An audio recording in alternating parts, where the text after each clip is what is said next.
Welcome to the Deep Dive. We're here to unpack complex topics, pull out those key insights just for you. Today, we're diving into a really fascinating area, often controversial, definitely pushing boundaries. It's investigative journalism that, well, asks us to think about realities maybe far beyond what we experience day to day. Our mission really for this deep dive is looking at the decades of work by Linda Moulton Howe. She's an American investigative journalist, a documentary filmmaker too, and she spent her career trying to uncover what she firmly believes are hidden truths. We're talking extraterrestrial presence, government cover-ups, big stuff. We'll be looking at her sources, a lot of eyewitness testimony, alleged insider accounts, trying to get a handle on what drives this relentless pursuit of what she calls a profound suppressed reality. So yeah, get ready. This might challenge some perceptions. As Linda Moulton Howe herself said about UFOs, it's a hall of mirrors with a quicksand floor. Kind of sets the stage, right? Okay, so let's unpack this. Linda Moulton Howe. Many of you've probably seen her on shows, right? Like Ancient Aliens, or maybe heard her on Coast to Coast AM. But what's her actual background? How did she end up becoming such a central figure in ufology? Well, what's really interesting, I think, is that she started out very conventional. Journalism background. She got a BA in English Lit from the University of Colorado, then a master's in communication from Stanford, so serious credentials. And her early work, award-winning TV news documentaries, things on environmental issues, medical topics. She even picked up 3 regional Emmys for that work. So that rigorous training, research, interviews, visual storytelling that really shaped how she approached her later investigations into, well, UFOs and all the related phenomena. Right. So she's coming from this place of like verifiable facts, traditional news gathering.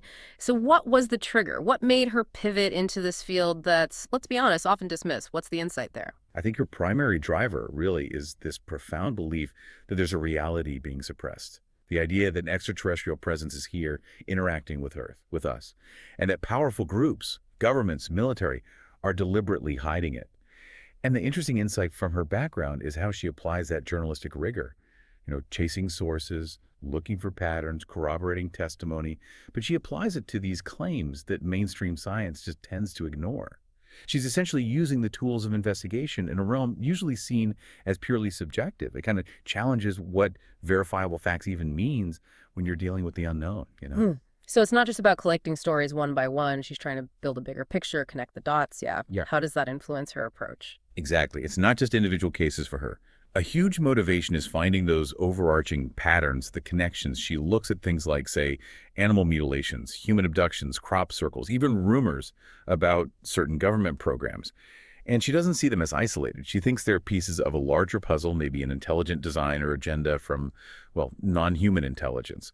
He's trying to weave it all into a cohesive narrative. And ultimately, I think the drive is to force some kind of official acknowledgement, to get serious scientific investigation going, push for open dialogue, for disclosure. Okay, now we understand the why behind her work. Let's get into the what. The core of her research, and maybe the part that's most unsettling for some people, the human alien abduction phenomenon. From all those testimonies she's gathered over the years, what are the common threads she points to? Well, looking at her massive collection of accounts, eyewitnesses, alleged abductees, you see recurring elements. Things like forced medical exams, often focusing on reproductive systems. Telepathic communication is a big one, and experiences inside what they describe as alien crafts. The accounts often detail beings using advanced-looking medical tools, performing procedures. That sounds pretty intense. And you mentioned reproductive systems. What does she specifically suggest about human genetics or this idea of hybrids? Yeah, that's a really significant part of her abduction research. She posits this ongoing ET hybridization program. The core idea is that these entities are combining human and alien DNA, creating new life forms. And she presents a lot of testimony from abductees who claim they've seen hybrid children, sometimes even feel a parental link to them. She's quoted saying, "The evidence strongly points to a carefully orchestrated long-term genetic program involving human and non-human biology." Pretty direct. And the communication during these interactions, is it spoken language? Usually not, according to the reports she collects. It's often described as telepathic, mind to mind. How is it just these interactions can have a really profound impact on the abductee's consciousness? Sometimes they report receiving information, maybe about environmental dangers or humanity's future. She also offers a kind of nuanced view on alien ethics. She said, "These beings are not necessarily good or evil in human terms. They operate on a different set of ethics and priorities, often for their own survival or advancement, which can be unsettling for humans." So, not a simple black and white picture. Okay, so it's primarily testimony, but does she ever look into or present other kinds of evidence, like physical marks or after effects people report? Yes, she does. While testimony is definitely central, she also investigates alleged physical evidence. Things like unexplained marks or scars on bodies. Reports of electromagnetic disturbances around the time of an alleged event. Strange physical anomalies found in the environment afterwards. And she documents the psychological and physiological after effects too. Things like PTSD, but also sometimes reports of unusual knowledge appearing or heightened sensitivities. Right. So if we pull back and look at the bigger picture here, her work isn't just about aliens visiting. It seems deeply connected to this idea of a massive government cover-up. What are her main points about that alleged secrecy? Yeah, they're completely intertwined in her view. Her perspective is that governments, especially the U.S. government, absolutely know about ET life. They have definitive knowledge, advanced non-human tech, maybe retrieved craft, even bodies. And they've been actively suppressing this for decades, she put it bluntly. The biggest secret on this planet is not about the machines. It's about the biological entities and their agendas. That's a huge claim. Does she go beyond just saying they know? Does she talk about specific secret operations or even like agreements? Oh, absolutely. She often refers to a deep black project or a continuum of Oh. secret operations. She brings up alleged groups like Majestic 12, MJ-12. For anyone maybe not familiar, MJ-12 is this rumored super secret committee Hmm. supposedly set up back in the late 40s to handle crashed UFOs and alien bodies. Right, the Roswell era stuff. Exactly. Yeah. And Howe, like others in this field, claims these groups operate completely outside of public view, outside congressional oversight. They're key players Mm. in the supposed cover-up. She even goes into the really controversial territory. Yeah. Suggests some governments might have made deals, non-disclosure agreements, treaties maybe, with certain alien factions, Seedles, like what kind of deals? potentially trading access or silence, allowing things like genetic experiments or abductions without interference, maybe in exchange for alien technology. It's a very unsettling idea. Definitely. So how does she interpret the more recent official moves? The Pentagon acknowledging UAPs, unidentified aerial phenomena. Does she see that as progress towards disclosure? Not really, no. She generally views those acknowledgments as uh, carefully controlled, limited disclosure. Like they're only releasing what they feel is acceptable, managing the narrative, rather than revealing the full truth she believes they hold. She said things like, there is a deep black project, a continuum, that has kept this information hidden. They know, and they are not telling us. Mm. For her, this ongoing secrecy is a massive issue. It impacts humanity's sovereignty, our future, because the public is denied the chance to understand what's really going on in the universe and the challenges these interactions might pose. Okay, so it's not just aliens in general for her. It sounds like, based on the patterns in testimony, she describes specific types of beings. What are the main ones that come up in her work? Right, she definitely distinguishes types based on reported descriptions. The most common, perhaps the most central to her abduction research, are the grays, sometimes called zeta reticulans. The descriptions are pretty consistent. Small bodies, maybe 3 through 4 feet tall, large heads, very large dark eyes, small mouths, slender limbs. She portrays them as the main operators in many abduction scenarios, especially the ones involving genetic procedures. And the name Zeta Reticulans comes from the idea within ufology that they originate from the Zeta Reticuli star system, which is, what, about 39 light years away? Yeah, relatively close in cosmic terms. Exactly. And she argues that the sheer consistency of these descriptions across thousands of independent accounts points to a real, shared, non-human experience. That consistency across accounts is a key point for her, right? It suggests something unified, not just individual imagination. Are there other types? I feel like I've heard about more human-looking ones too. Yes, definitely. There are the Nordics, or sometimes just called human-like aliens. Descriptions are, well, like tall, fair-skinned humans, often blonde hair, blue eyes. Sometimes they're reported as having a more benevolent or guiding role compared to the Greys. Some accounts link them to star systems, like the Pleiades. They're maybe less central to the core abduction focus than the Greys, but they appear. She's also discussed accounts of reptilian beings occasionally. Reptilians. Okay, what are they described like? Usually tall, scaly skin, sometimes reptilian facial features. Speculated origins sometimes point towards Alpha Draconis. These accounts are maybe less frequent, but definitely part of the lore. And even more rarely, she's touched on accounts of insectoid-like beings. Those are among the more, well, unusual and disturbing descriptions.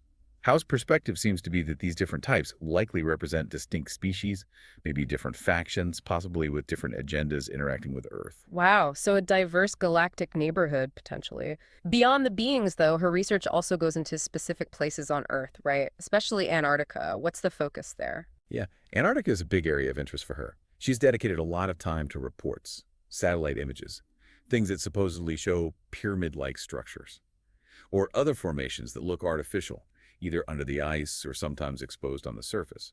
Now, mainstream geology usually says these are natural formations, node attacks or wind-carved rock. Mhm. But Howe investigates the claims that they're actually ancient, intelligently designed structures, evidence of a past presence. Interesting. How does she get information about this? It's not exactly easy to just go exploring down there. Well, a key part of it is interviews with alleged whistleblowers, people claiming to have military or scientific backgrounds who say they have direct experience or inside knowledge of anomalies down there.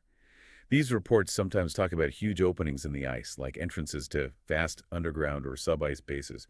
They might mention finding unusual technology or ancient non-human artifacts. Howe takes these testimonies very seriously, looking for those common threads again. And she uses another method too, right? Something more unconventional. Remote viewing. Can you explain that a bit for people who might not know and how she uses it? Yes, remote viewing plays a significant role in some of her reports, especially regarding Antarctica. Remote viewing is the alleged psychic ability to perceive details about a distant or hidden target just using the mind. Extrasensory perception, essentially. It was Yeah. even explored by government programs back in the day. Right, the Stargate project and things like that. Exactly. So, Howe cites the work of prominent remote viewers, especially some linked to those former government programs. And their alleged viewing sessions of Antarctica reportedly describe finding vast, ancient structures under the ice. Cities even, non-human in origin, built with advanced tech. Some sessions even talked about finding a powerful energy source or maybe a portal down there. Okay, so remote viewing adds another layer to her investigation there. And her interests seem pretty broad, covering other high strangeness too. Oh, definitely. Her work extends to things like crop circles, those intricate patterns that appear in fields, and mysterious lights in the sky, often linking both to ET activity or some kind of advanced unknown intelligence. She's also touched on potential dangers of advanced AI and robotics. Sometimes she connects those concerns back to alleged ET agendas. There was one specific instance, I think it was a speech in February 2018, where she relayed a story, allegedly from a former Marine, about AI robots killing scientists in Japan. Whoa, Yeah. really? It's important to mention, though, that that specific claim has been widely debunked. Fact checkers looked into it, found no credible reports of anything like that happening. Right. But Hal's inclusion of it kind of shows a consistent approach. She presents these whistleblower testimonies, even the ones without outside proof, as potential pieces of the puzzle, potential insights into hidden realities. Okay, so her whole approach seems really centered on gathering these firsthand accounts. Can you tell us more about her methodology and just the sheer amount of material she must have collected over, what, 4 decades now? Yeah, her method is primarily conducting these really in-depth interviews, talking to people who claim they've had abduction experiences, seen UFOs, witnessed something anomalous. Her documentary background definitely shows here. She often presents the narratives through these interviews, compiling bits of evidence people might offer, like photos they took or drawings they made of what they saw. And the volume, Mm. yeah, over 4 decades, it's easily hundreds, potentially over 1,000 individual interviews, distinct people she's spoken with. She compiles all these narratives, looking for those recurring themes, those alleged patterns, and presents them in her books, on her website, earthfiles.com, and in her radio appearances. And she's written quite a few books too. Which ones are really key to understanding her work? Definitely. Her book, An Alien Harvest, is a major one. It focuses on animal mutilations, but crucially, connects them to human abduction experiences. The second edition even won an award. Then there are her two big volumes, Glimpses of Other Realities. Volume 1 is subtitled Facts and Eyewitnesses, and Volume 2 is High Strangeness. Those are really cornerstones, just packed with testimonies and alleged insider accounts. She also wrote Mysterious Lights and Crop Circles. So, yeah, quite prolific. Clearly, she has a strong standing within the ufology community itself. What kind of support or recognition has she received? Well, she has a very significant following, especially among people who identify as experiencers or abductees. They often feel validated by her research. Her website, Earth Files, has a dedicated subscriber base. She's very popular and frequent guest on major alternative media shows like Coast to Coast AM, and you see her as an expert in documentaries and TV series, Ancient Aliens, The Secret of Skinwalker Ranch, things like that. Many other ufologists respect her contributions. She got the Lucius Farish Foundation Award for Excellence in Research back in 2013. Her supporters often praise her courageous investigative journalism. Okay, but that raises the flip side of the coin. With all that support from within the field, what are the main criticisms, especially from, say, mainstream science or skeptical investigators? Right, and there are significant criticisms. The absolute core one is the lack of empirical, falsifiable evidence. Critics basically argue that her claims, particularly about abductions, specific alien activities, the cover-up, they just lack the kind of verifiable, repeatable evidence that science demands. For example, she presents testimonies about alleged alien implants found in bodies.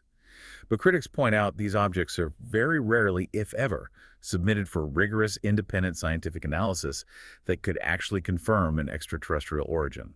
And what about the heavy reliance on testimony, especially testimony gathered using methods like hypnosis? Why is that a sticking point for skeptics? That's another major criticism. Her work leans heavily on anecdotal accounts, and sometimes these accounts are gathered through hypnotic regression trying to access supposedly suppressed memories. Skeptics view hypnotic regression with extreme caution, even skepticism. There's a lot of research showing it can inadvertently create or distort memories rather than just retrieve them accurately. False memory syndrome is a concern.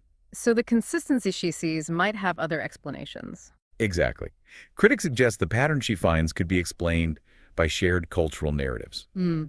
Ideas about aliens that are already out there in movies, books, TV, or media influence, psychological factors. Yeah. Joe Nickell, a prominent skeptical investigator, has called her a credulous journalist, basically for accepting these accounts without more objective proof. It really sounds like a fundamental disagreement about what counts as evidence, doesn't it? For someone like Howe, who's spent decades compiling these consistent stories, what's the biggest barrier in bridging that gap with science? It really is divide, yeah. Another criticism is that her work often promotes conspiracy theories, and critics argue these are frequently unfalsifiable. Meaning you can't disprove them. Right. No matter what evidence comes out against the theory, you can always say, well, that's just part of the cover-up, or that evidence was faked. Claims about secret documents or whistleblowers, when there's no concrete, verifiable proof you can independently check, they're met with deep skepticism. John Greer, another writer, commented on the lack of solid evidence for some claims beyond, as he put it, the very ambiguous evidence provided by rotting cow carcasses. A bit stark, but it makes the point about evidence quality. Critics also suggest misinterpretation. Things she attributes to aliens might just be natural phenomena, hoaxes, or people misunderstanding ordinary things.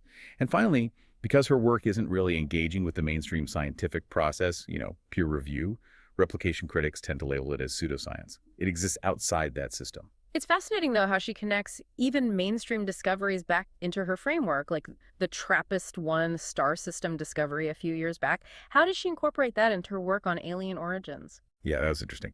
When the TRAPPIST-1 system was announced, that was February 2017, with its 7 Earth-sized planets, 3 in the habitable zone, Howe highlighted it almost immediately. What grabbed her was just the sheer number of potentially habitable worlds orbiting this one dwarf star, and it's relatively close, cosmically speaking, about 39 light years away in Aquarius. So what's the connection she makes? How does that scientific find fit into her theories about aliens visiting Earth? Well, her argument is basically statistical and logical from her perspective. The discovery dramatically boosts the probability of life existing elsewhere, right? And potentially intelligent life. Now, she didn't explicitly say the grays come from TRAPPIST-1 or anything that direct, but the reasoning goes like this. If you have multiple habitable planets in just one nearby system, the odds of life evolving there go up. If life evolves, maybe intelligent life capable of space travel evolves, and since TRAPPIST-1 is relatively close, it becomes a plausible potential origin point for entities that might be visiting Earth. It makes the idea of interstellar visitors seem less far-fetched in her view. She even speculated a bit about what life might be like there, on those tidally locked planets, how civilizations might adapt, maybe harnessing energy differently, living in the twilight zones. It fits her broader interest in just how diverse alien life and environments could potentially be. So we've really covered a lot of ground here, a deep dive into Linda Moulton Howe's work from her traditional journalism roots through decades investigating these really extraordinary claims about abductions, cover-ups, hidden realities, her massive collection of testimonies, her relentless pursuit of what she sees as the truth. It's definitely carved out a unique and, yeah, controversial space for her in paranormal research. Absolutely. Her conviction really comes through, like that quote you mentioned earlier. Right, yeah. This is the most important story in human history because it changes everything we think we know about ourselves and our place in the universe. Whether you agree with her conclusions or not, her work forces you to grapple with big questions. Questions about the unknown, about what constitutes evidence, about the possibility of truths way beyond our current grasp. So, reflecting on this whole deep dive, what really stands out? You've got these claims persisting for decades. You've got our ongoing scientific search for ET life happening in parallel. What does this persistent human drive to explore, to document, maybe even sometimes to believe in these hidden realities, what does that really tell us about ourselves? And how does our collective response to these kinds of extraordinary claims ultimately shape how we see the universe and our own place in it? Something to think about.